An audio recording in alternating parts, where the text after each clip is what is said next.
اگر کار خیر میں سبقت لینے کی صفت ہمارے اندر پیدا ہو گئی، کار خیر کیا کیا ہے؟ نماز بھی کار خیر ہے، روزہ بھی کار خیر ہے، کسی غریب کی مدد کرنا بھی کار خیر ہے، کسی کی مشکل کو حل کرنا بھی کار خیر ہے، اور امر بالمعروف کرنا بھی کار خیر ہے۔ اگر خاتون ہے تو حجاب کرنا بھی کار خیر ہے، اپنی نگاہوں کی حفاظت کرنا بھی کار خیر ہے۔ یہ تمام کام کار خیر ہیں، اور ان تمام کاموں کو انجام نہیں دینا بلکہ سبقت کے ساتھ انجام دینا ہے۔ کوشش کرنی ہے کہ سب سے پہلے ان کاموں کو انجام میں دوں۔ تو اگر سبقت کے ساتھ ہمارے اندر کار خیر کرنے کی صفت پیدا ہو گئی تو یہ امام زمانہ کے سپاہی کی پہلی صفت ہے جو قرآن کی روشنی میں ہے۔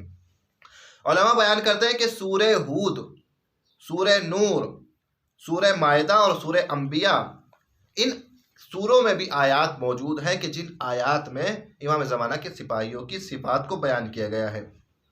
جیسے کہ سورہ مائدہ کی ایک آیت میں آیا ہے یحبہم ویحبونہ اذلۃ علی المؤمنین اعزۃ علی الکافرین یجاہدون فی سبیل اللہ ولا یخافون لومۃ لائم ذلک فضل اللہ یؤتیہ من یشاء۔ یہ جب وعدہ کیا گیا امام زمانہ کی حکومت کا تو صفات بھی بیان کی گئی کہ کون لوگ ہوں گے جو اللہ کو دوست رکھتے ہوں گے، یحبہم، جو اللہ کو پسند دوست رکھتے ہوں گے، اللہ کے محب ہوں گے، وہ یحبونہ، جنہیں اللہ دوست رکھتا ہوگا، اذلۃ علی المؤمنین، مومنین کے سامنے متواضع اور خاضع ہوں گے، انکساری مومنین کے لیے انکساری ان کے اندر ہوگی، منکسر المزاج ہوں گے، متکبر نہیں ہوں گے، اعزۃ علی الکافرین، اور دشمنوں کے اوپر غلبہ پانے والے ہوں گے، یعنی شجاع ہوں گے، بہادر ہوں گے، جسمانی اعتبار سے بھی مضبوط ہوں گے۔ یجاہدون فی سبیل اللہ، اگر مجاہدت کی بات آئے اللہ کی راہ میں تو پیچھے نہیں ہٹیں گے۔ جیسے کربلا کے میدان میں امام حسین کے ساتھ 72 ساتھی تھے کہ جو مر مٹنے کو تیار تھے امام کے اوپر، اس طریقے سے ہوں گے کہ امام حکم دے تو فوراً اپنے ذوالفقار کو، اپنی تلوار کو لے کر میدان میں بغیر ڈرے، ولا یخافون، بغیر خوف کیے میدان میں وارد ہو جائیں گے۔ یہ صفات ہیں کہ جو اگر ایک انسان کے اندر ہو تو اس کے اندر قابلیت آتی ہے کہ امام کے لشکر میں شامل ہو سکے۔ وعد اللہ الذین آمنوا منکم وعملوا الصالحات، یہ سورہ نور کی ایک آیت میں بھی ایک وعدہ کیا گیا ہے مومنوں سے، اور وعدہ جو کیا گیا ہے وہ کیا کیا گیا ہے؟ لِيَسْتَخْلِفَنَّهُمْ فِي الْأَرْضِ، یہ جو وعدہ کیا گیا ہے کہ زمین کو عدل سے بھر دیا جائے گا، ظلم کا خاتمہ کر دیا جائے گا، کس سے کیا گیا ہے؟ اس کے شروع میں اگر ہم دیکھیں آمنوا منکم وعملوا الصالحات، اہل ایمان سے اور اہل عمل صالح سے، یعنی ایک صفت یہ بھی ہمارے سامنے آتی ہے کہ مومن ہو، ایمان کامل رکھتا ہو انسان، اور اس کا عمل بھی عمل صالح ہو۔ اگر وہ چاہتا ہے کہ امام کے لشکر میں شامل ہو جائے تو اس کا عمل عمل صالح ہونا چاہیے۔ کیوں؟ کیونکہ جب جناب نوح کی کشتی میں ان کا بیٹا شامل نہ ہو سکا، کیوں نہ شامل ہو سکا؟ کیونکہ اس کا عمل غیر صالح تھا۔ لہٰذا جب نوح کی کشتی میں بیٹا ہو کے بھی غیر صالح ہوا تو شامل نہ ہو سکا۔ تو اگر کوئی غیر صالح امام زمانہ کے لشکر میں شامل ہو، ایسا نہیں ہو سکتا، اپنے آپ کو صالح بنانا پڑے گا۔ کیوں؟ کیونکہ امام کا لقب بھی ابا صالح ہے۔ یہ ایک اور سوال جو ہمارے سامنے آتا ہے وہ یہ ہے کہ کیا امام کے لشکر میں خواتین ہوں گی؟ سب سے پہلے ہم اس بات کو پیش کرتے ہیں کہ ایک اور سوال آتا ہے کہ امام کے لشکر میں کیا 313 افراد ہوں گے؟ کیا اس سے زیادہ نہیں ہوں گے؟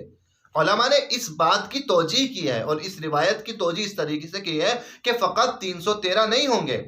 ایسا نہیں ہے کہ امام کے لشکر کے سپاہیوں کی تعداد فقط 313 ہوگی، لیکن یہ بات حقیقت ہے کہ جتنے بھی سپاہی ہوں گے ان میں 313 سپاہی امام کے خاص ہوں گے۔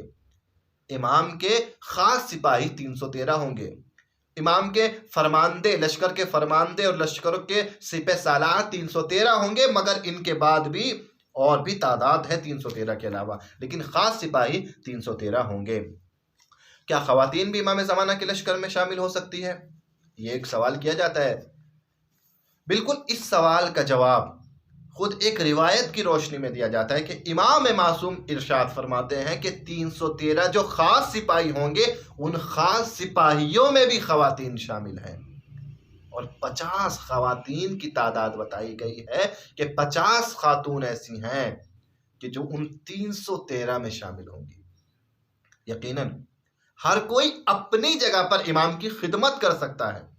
کوئی یہ نہ سمجھے کہ ہم امام کے لشکر میں اگر شامل ہونا چاہتے ہیں تو ہم قرآن ہی پڑھیں، قرآن کی تفسیر پڑھیں، دین حاصل کریں، دین کی تعلیم حاصل کریں تو فقط علماء بن کر ہی، طلباء بن کر ہی امام کے لشکر میں شامل ہو سکتے ہیں۔ نہیں عزیزان محترم، بلکہ اگر ہم اپنی فیلڈ میں خدا کو حاضر و ناظر رکھتے ہوئے صحیح طور پر عمل اپنا انجام دیں تو واقعاً یہ امام زمانہ کے لشکر میں شامل ہونے کے لیے مقدمہ ہو سکتا ہے ہمارا۔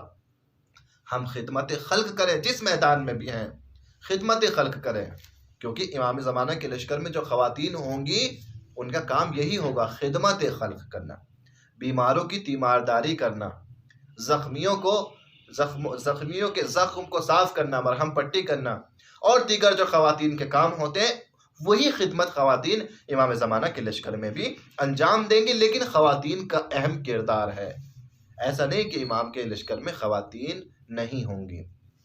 اور چوتھا اور آخری سوال کہ کچھ خاص امام کے سپاہیوں کے القاب آئے ہیں روایات میں، ان القاب کا مطلب کیا ہے؟ اوتاد کا مطلب کیا ہے؟ اوتاد کنہیں کہتے ہیں؟ رقبہ کنہیں کہتے ہیں؟